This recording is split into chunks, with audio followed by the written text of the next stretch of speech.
கலையின் காதலன் கமலஹாசன் ஆர்வலன் காமெடியிலிருந்து வில்லனாக கலக்கவிருக்கும் ரோபோ சங்கர் அவர்களை பேச அழைக்கிறோம்.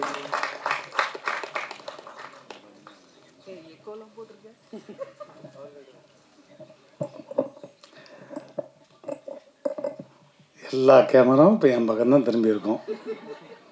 அனைவருக்கும் இனிய மாலை வணக்கம். முதல்ல வந்திருக்கக்கூடிய பத்திரிகை, ஊடக, தொலைக்காட்சி அத்தனை நல்ல உள்ளங்களுக்கும் மனமார்ந்த நன்றிகள். ஏன்னா என்னுடைய வளர்ச்சியில் நிறைய நீங்கள் இருந்திருக்கீங்க. ஸோ அதுக்கு முதல்ல உங்களுக்கு மனமார்ந்த நன்றி. அதே மாதிரி மேடையில் இருக்கக்கூடிய எல்லாருக்கும், இல்லை திரைத்துறையை சார்ந்த எல்லா அன்பு தம்பிமார்களுக்கும், இந்த திரைப்படத்தினுடைய உழைப்பாளிகள் எல்லாருக்கும் என்னுடைய மனமார்ந்த நன்றி. குறிப்பாக இயக்குனருக்கு ரொம்ப ரொம்ப நன்றி சொல்லணும். ஏன்னா குண்டாக இருக்கவங்க எப்போவுமே குழந்த மாதிரின்னு சொல்லுவாங்க, இன்க்ளூடிங் ஃபார் மீ. அதையும் சொல்லிடுறேன். குழந்த மாதிரி தான் அது.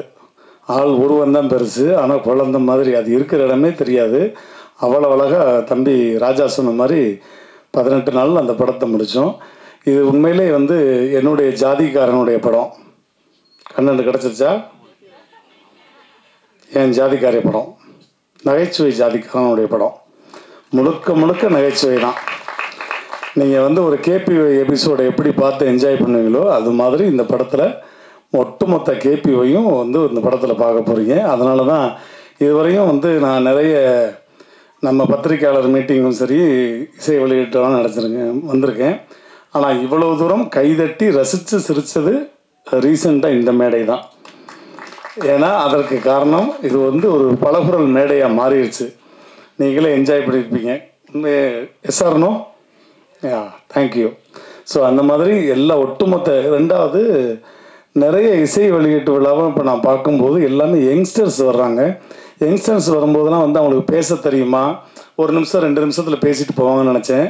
பட் அந்த கவிஞர் அவர் ரொம்ப அழகாக, அவ்வளோ அற்புதமான தமிழில் இந்த மாதிரி ஆட்கள் திரும்ப இப்போ இண்டஸ்ட்ரிக்கு வரும்போது அது ரொம்ப வலிமையாக இருக்கும். உண்மையிலே உங்கள் எல்லாருக்கும் மனமார்ந்த நன்றி. மேடையில் இருக்கக்கூடிய C V Kumar sir and Shankar அண்ணன் எல்லாருக்கும் மனமார்ந்த நன்றி. இந்த விழாவின் நாயகன் இசையமைப்பாளர் அவரும் எல்லாமே யங்ஸ்டர்ஸ் பட்டாளம் தான். முதல்ல ஹீரோவை பற்றி சொல்லிடுறேன். 6 படங்கள் நடிச்சுட்டு ஒரு ஹீரோ எப்போ தன்னுடைய இமேஜை உடைச்சி வேறு மாதிரி ஒரு கெட்டப்பில் படத்தில் நடிச்சிருக்கலாம். ஆனால் ஒரு மேடைக்கு ஒரு இத்தனை சபையில் அதே கெட்டப்பில் நான் உட்காரேன்னு சொல்லும்போது, இதுவும் என்னுடைய அப்பா உங்களுக்கு தெரியும், என்னுடைய ஆசான் திருநோச்சாரியார், உலக நாயகன், விண்வெளி நாயகன் கமலஹாசன் சார் தான். 16 வயது நிலை படத்தில் எப்படி கோமணத்தோடு நடித்தாரோ அவ்வளோ பெரிய ஸ்டார். அந்த மாதிரி இன்றைக்கி அவர் இதற்காக சிரத்தை எடுத்து இன்றைக்கி கிட்டத்தட்ட 1 மணி நேரம் மேக்கப் போட்டு அதே கெட்டப்பில் எல்லோரும் பார்க்கட்டும், நான் இந்த கெட்டப்பில் தான் நடிச்சிருக்கேன். ஏன் அவர் நார்மல் கெட்டப்பில் கூட வந்திருக்கலாம், ஆனால் இந்த கெட்டப்பில் தான் வந்திருக்கேன்னு சொல்லி வெந்தார் பாருங்க. அதற்கு மிகப்பெரிய ஒரு கைத்தட்டல் அவருக்கு.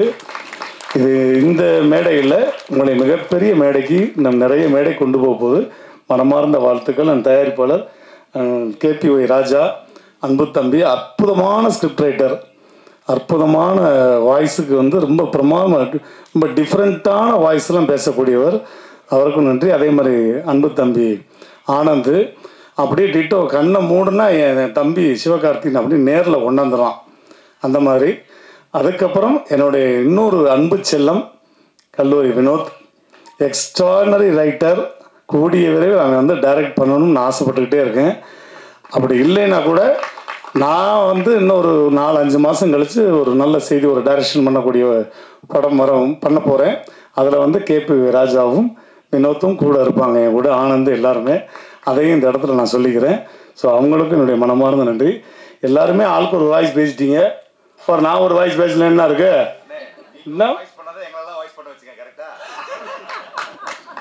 எப்படி போட்டு வராய் பாருங்க. இருந்தாலும் உங்களுக்கான ஒரு வாய்ஸ், அது என்னுடைய ஆசானுடைய வாய்ஸே தான்.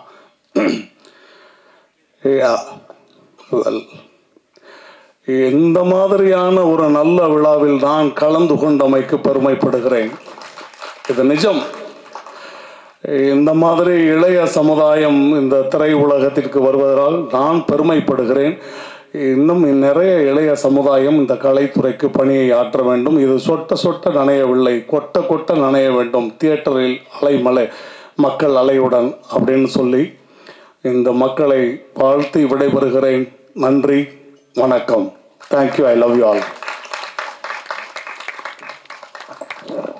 பின்னாடி என்ன சொன்னாங்கன்னு காதில் விழுந்தது அவங்களுக்கு? நீங்கள் டயலாக் இதெல்லாம் பேசணுன்றதுக்காக தானே எங்களை பேச வச்சிங்கன்னு சொன்னாங்க.